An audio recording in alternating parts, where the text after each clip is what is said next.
Alhamdulillah, alhamdulillah rabbil alamin wa bihi nasta'in ala umurid dunya waddin. Wassalatu wassalamu ala asyrafil anbiya wal mursalin sayyidina Muhammadin wa ala alihi wa sahbihi ajma'in. Yang kami muliakan para pendengar sekalian yang mengikuti majlis Maulid Misbahul Absar, para pendengar sekalian, Assalamualaikum warahmatullahi wabarakatuh. Alhamdulillah, bertemu kita sekali lagi dalam meneruskan bahagian-bahagian yang sudah kita aturkan, iaitu pada kali ini bahagian yang ke-35 daripada awal sesi video kita tentang Maulid Nabi SAW, dan kita sudah sampai pada aqwal ulama. Maka pada kali ini kita memilih kata-kata daripada Al-Hafiz Wajihuddin Syekh Abdul Rahman bin Ali ibn Diba', atau dikenal sebagai Imam Diba'i, yang ada kitab Maulid Diba'i. Beliau ini mempunyai banyak gelaran kerana ulama besar. Beliau ini gelaran namanya adalah Hafiz. Hafiz ini gelaran untuk orang yang hafal hadis Nabi sekurang-kurangnya 100,000 dengan matanya, dengan asma' rijalnya, dengan sanadnya, dengan riwayah dan dirayah. Jadi beliau ini terkenal dengan kehebatan ilmu hadisnya, sehingga digelar Amirul Mu'minin, Musnad Dunya wa Amirul Mu'minin fi hadis Sayyidil Mursalin. Beliau ini antara kelebihan dan karamahnya itu, bila mensyarahkan Bukhari tak payah pakai kitab Bukhari. Beliau menghafal seluruh daripada Sahih Bukhari, dan daripada hafalannya beliau terus syarah. Hafal daripada hadis yang pertama apa, hadis yang kedua apa, sebelum dia pindah ke hadis yang kedua disyarah dulu, kemudian hadis yang kedua disyarah. Tak ada kitab kat depan dia, langsung beliau mensyarahkan Sahih Bukhari dalam 6 hari. Iaitu beliau aturkan pada murid-muridnya yang ikut pada pesantrennya atau rubatnya, iaitu mengikuti kelas intensif Sahih Bukhari dalam 6 hari khatam Sahih Bukhari. Ini beliau buat banyak kali, berulang-ulang. Masuk musim maulid atau tidak, mungkin sekarang ni banyak orang amalkan pada musim maulid, tetapi tidak. Dahulu sepanjang tahun Sahih Bukhari terus, habis khatam mula balik, khatam mula balik. 6 hari tamat Sahih Bukhari dengan syarahnya sekali. Ini karamah beliau, kehebatan beliau dalam semua ilmu-ilmu hadis, termasuk kitab-kitab sunan semuanya beliau menghafalnya. Itu kelebihan Syekh Abdul Rahman Diba'i yang terkenal dengan Musnad Dunya wa Amirul Mu'minin fi hadis Sayyidil Mursalin. Baik, antara saya sebelum nak terangkan kata-kata beliau yang pendek, yang cukup padat, tapi perlu melihat kepada latar belakang beliau. Ini ulama-ulama Ahlussunnah Jamaah, bukan ulama pasang siap, bukan ulama yang hanya beberapa tahun di luar negeri balik sudah komen, sudah kritik amalan-amalan yang beratus tahun. Dia tak tahu yang beratus tahun ni berakar umbi, mempunyai isi yang sangat-sangat kuat. Ia berakar daripada zaman Nabi, berakar-akar sampai ke zaman kita. Tak boleh potong gitu terus loncat kepada hadis Quran. Kita ni berhadapan dengan masyarakat terus pakai hadis Quran, yang mana nampak dengannya betul dan baik, tetapi dia memotong semua akar-akar yang ada antara Quran dan hadis pada zaman kita. Iaitu antara Quran dan hadis pada zaman kita ialah ulama, sistem sanad, sistem silsilahnya, berakarnya silsilah daripada zaman Nabi. Sistem institusi itu dipotong mereka dengan atas alasan Quran Sunnah cukup, padahal ilmu-ilmu Allah rata-rata keluar semua daripada ulama. Ilmu tajwid, ilmu fikih, ilmu tauhid, ilmu tasawuf, ilmu haiwan, ilmu tarikh, semua daripada siapa? Quran hadis, daripada ulama-ulama. Tapi benar semuanya asal daripada Quran hadis. Itu mukjizat. Al-Quran dan hadis ni kelihatan seperti tak bergerak begitu, tetapi melahirkan jahabizah, melahirkan ulama-ulama yang berwibawa, yang mana ulama-ulama ni mengeluarkan ilmu-ilmu hadis, ilmu-ilmu yang baru, ilmu-ilmu yang tak pernah dengar, semua keluar daripada mereka. Ini belum lagi tibbun nabawi, belum lagi ilmu perubatan. Apakah ilmu perubatan datang daripada Al-Quran? Ya, betul. Al-Quran sebagai sumber rujukan yang terbesar, perinciannya di tangan ulama. Jadi dalam bicara kita ini nak menerangkan bahawa berhati-hati mendengar orang memanggil kepada Quran hadis, kerana mereka itu mungkin dalam berkehendak untuk memotong scrap institusi ulama, memotong perjalanan akar umbirnya alim ulama yang sekian ratusan tahun telah terbina. Baik, jadi perlu kita tahu siapa Al-Hafiz Syekh Abdul Rahman Dibai. Kalau kita tahu latar belakang kita, malu nak kritik dia, malu nak kritik ulama-ulama dahulu kerana kehebatan mereka ni. Paling rendah 100,000 hadis hafal. Paling rendah ulama-ulama dahulu yang bergelar hafiz ni 100,000 hadis. Bukan 40 hadis, bukan 100 hadis, 100,000. Jangan main-main dengan ulama-ulama lama, jangan main-main.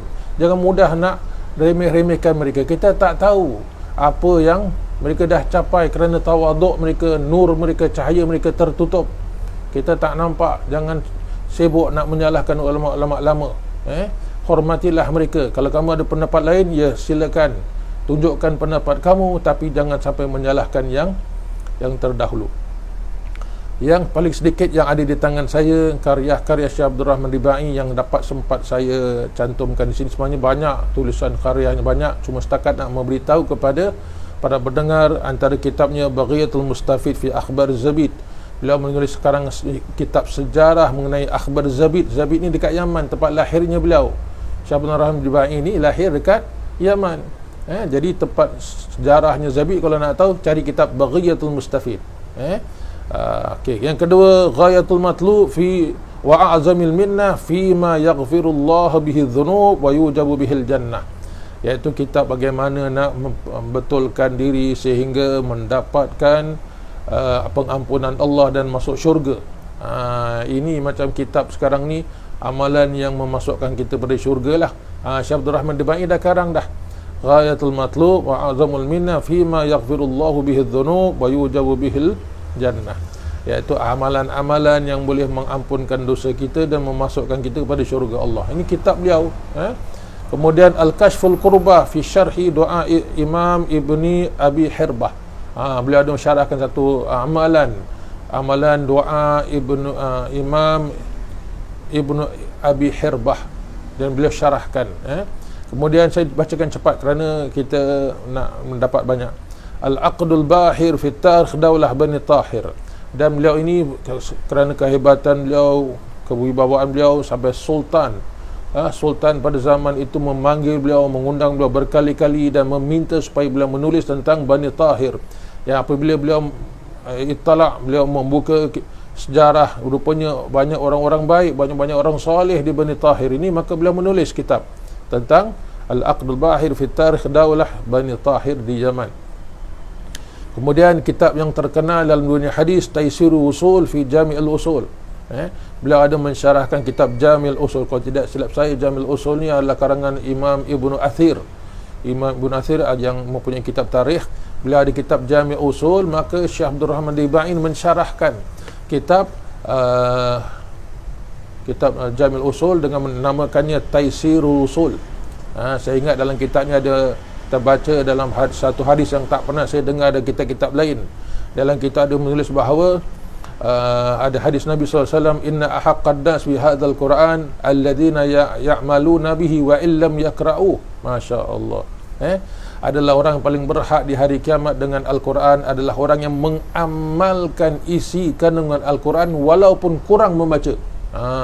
Wa illam yaqra'u, ulama tafsirkan kurang membaca, kurang menunjukkan pada orang dia membaca, kurang memperlihatkan pada orang walaupun kurang, tetapi dia mengamalkan isi kandungan. Orang ni lebih berhak dengan Al-Quran hari kiamat, bukan orang yang banyak baca. Kita selalu ingat orang banyak baca Quran akan tolong kita. Belum tahu, kerana baca tak cukup. Baca hanya memindahkan informasi, dapatkan pahala saja. Amalkan, sebab Al-Quran juga boleh menjadi penyebab kita dapat laknat Allah. Bila kita banyak baca tapi amalan kita bertentangan dengan Al-Quran, mengundang laknat Allah. Rubba qari al-Quran wal Quran yal'anuh. Betapa ramainya orang baca Quran sedangkan Quran melaknatinya. Kenapa? Dia rajin baca tapi rajin juga langgar Quran. Ini dia. Jadi bahaya orang-orang yang banyak membaca tapi tak mengamalkan. Baik kita mengamalkannya, kurang membaca. Tengok Syekh Abdul Rahman Dibai masukkan dalam syarahnya tu dalam kitab Taisirul Usul. Kemudian Misbahul Mishkah. Ini kitab masya-Allah. Kemudian Quratul Uyun fi Akhbar Yaman Maimun. Ini cerita pasal kisah-kisah di Yaman. Beliau ini hidup pada tahun 900 lebih. Nanti saya terangkan wafatnya. Dan bila ada kitab Al-Mi'raj, tentang Mi'raj Nabi, orang-orang dahulu bila sampai Isra Mi'raj diorang baca macam maulid, tapi kisah Isra Mi'raj sampai 27 Rejab saja semua berkumpul baca macam maulid, hatirillahumma, macam sama, tapi kisahnya kisah Mi'raj Nabi SAW. Kemudian ada kitab lain, ini kitab hadis. Barang siapa yang berkecimpung dalam dunia hadis, ada satu bab hadis masyhur. Hadis masyhur ialah hadis-hadis yang terkenal di bibir-bibir manusia, sebutan-sebutan manusia, tapi asal usulnya tak diketahui sahih ke tak sahih. Itu namanya hadis masyhur. Beliau ada karang kitabnya Tamyizul Tayyib minal Khabith fima yaduru ala alsinatin nas minal hadith. Saya memiliki hadis ini, kitab ini alhamdulillah dipinjam oleh teman yang buat magister, sampai sekarang belum dipulangkan. Kitab ini Tamyizut Tayyib minal Khabith fima yaduru ala alsinatin nas minal hadith, iaitu membezakan antara hadis yang betul dan hadis yang salah, yang terkenal di pasar, terkenal di kedai-kedai orang-orang cakap. Beliau ada karang kitab tu. Kemudian beliau ada satu kitab, itulah yang dapat saya kumpulkan. Secara ringkas itu saja. 1, 2, 3, 4, 5, 6, 7, 8, 9. 9 saja saya kumpulkan. Padahal ada ratus. Beliau ada ratusan kitab. Boleh tengok majalah Perkemas keluaran pada tahun 90-an. Majalah Perkemas, majalah keluaran 90-an, kita dah senaraikan kitab-kitab yang ditulis oleh Syekh Abdul Rahman Dibai. Masya Allah, hebat. Baik, sebelum saya nak terangkan mengenai kata-kata beliau yang menjadi bahagian dari berbicara kita, ingin saya terangkan bahawa kehebatan Syekh Abdul Rahman Dibai ini pada zaman dahulu, pada zaman beliau, boleh membaca maulid di hadapan maqam Nabi sallallahu alaihi wasallam. Ulama-ulama dulu semua dah buat begitu. Ingat, maulid bukan baru, sejak zaman salaf. Kalau kita ikut hikayah sahihah, zaman Harun al-Rashid dah ada. Pada zaman ketika Imam Abu Hanifah umur 10 tahun, 8 tahun, 10 tahun, dah ada orang baca maulid Nabi SAW. Dan rata-rata ramai yang suka baca maulid bila, kat mana dan waktunya? Pada Rabiul Awal di depan maqam Nabi SAW. Jadi amalan tu terus menerus diamalkan sehingga pada giliran zaman Syekh Abdul Rahman Dibai. Diceritakan pada kami, pada guru-guru kami yang bersambungan ceritanya mulut ke mulut sampai kepada Syekh Abdullah Al-Faqih, salah seorang guru atau mudir Madrasah Al-Junaid, menceritakan bahawa Syekh Abdul Rahman Dibai ini pada satu ketika mengumpulkan pengikut-pengikutnya membaca maulid di hadapan maqam Nabi sallallahu alaihi wasallam, maka sampai pada mahalul qiyam. Bila mahalul qiyam, mereka membaca apa? Ya Nabi salam alaika, ya Rasul salam alaika, sampai seterusnya. Bila sampai bahagian itu, bergegar makam Nabi sallallahu alaihi wasallam. Hizzah maknanya bergegar, tak berhenti. Maka Syekh Abdul Rahman Dibai, dia datang ke hadapan makam Nabi, sedang orang tengah baca maulid ni, orang tengah beri salam ni, dia datang ke hadapan makam Nabi, dia terus cakap uskun ya Rasulullah, uskun ya Rasulullah. 2-3 kali dia menyebutkan kepada Rasulullah SAW, lalu bunyi hizzah itu berhenti, getaran bumi itu terhenti, seolah-olah dia mengetahui bahawa Rasulullah nak keluar, nak jawab salam daripada umat. Sampai begitu. Kerana Rasulullah nak keluar dengan fizikalnya, nak menyambut salam daripada Syekh Abdul Rahman Dibai dan kumpulannya. Maknanya di sini kita dapat lihat betapa sayangnya, cintanya Nabi kepada Syekh Abdul Rahman Dibai sampai tanda-tanda ini keluar, menunjukkan kepada kita supaya kita bijaksana. Ada lagi satu menarik, antaranya yang menarik tentang Syekh Abdul Rahman Dibai ini, ada yang mengatakan kenapa kubah Nabi Khadra itu tak pernah tukar warnanya. Kalau ditukar pun sekejap, lepas tu hijau balik. Kenapa sentiasa hijau? Apa dalilnya? Apa sumbernya? Tak diketahui sampai sekarang. Cuma ada ungkapan daripada ulama-ulama mengatakan ini cinta Nabi kepada Syekh Abdul Rahman Dibai. Cinta Nabi kepada Syekh Abdul Rahman Dibai. Apa ceritanya? Apa kaitannya? Kerana Syekh Abdul Rahman Dibai bila menulis qasidah, dia ada menyebut dalam qasidahnya yang kita baca Salatul Kawakib. Kalau kita baca Salawatul Kawakib, ana menyebut qasidah itu berbunyi wa tilkal qubbatul khadra wa fiha nabiyyun nuruhu ya jalal ghayahim Jadi bila ketika membaca qasidah itu, menulis qasidah itu, ia memaknakan bahawa itulah dia kubbah yang berwarna hijau, di dalamnya terdapat seorang nabi yang cahayanya menyirna atau menghilangkan kegelapan. Cahayanya menghilangkan kegelapan. Yang penting dalam qasidah itu menyebut itulah dia kubbah itu berwarna hijau. Kerana pada zaman Syekh Abdul Rahman Dibai sudah berwarna hijau. Sejak beliau masukkan warna hijau dalam tulisan qasidahnya, usaha nak menukarkan warna tak berjaya. Saking sayangnya Nabi kepada qasidahnya yang berbunyi demikian, Allah SWT seolah-olah kabulkan permintaan Nabi, tak ditukarkan warna. Entah esok lusa boleh tukar, wallahu alam, mesti ada waktunya yang akan expire juga segala-galanya kerana dunia akan kiamat. Baik, jadi yang kita katakan ini antara karamahnya Syekh Abdul Rahman Dibai, yang beliau ini mendapat sambutan pada zamannya begitu hebat. Bayangkan bagaimana beliau dengan hubungan Nabi ketika di makam, menunjukkan makamnya. Baik, kita sampai pada penghujung daripada kita punya bahagian, maka sampailah kepada kata-kata beliau yang kita nak dengar. Kata-kata beliau yang kita nak dengar ialah bahawa dekat sini beliau ada menyebut antara beliau yang menyebut tu adalah dalam kitab Maulid Dibai ni. Dalam kitab Maulidnya beliau ada menyebut dalam qasidahnya, dalam qasidah yang sama yang kita sebut tadi, walau anna amilna kulla yaum li ahmadin maulidan kana wajib. Li Ahmad ini darurah minasyair, darurah minasyair. Jadi beliau ini boleh menulis dengan demikian untuk memberitahu kita apa maksudnya. Walau anna amilna kulla yaum li Ahmad maulidan kana maulidan qad kana wajib.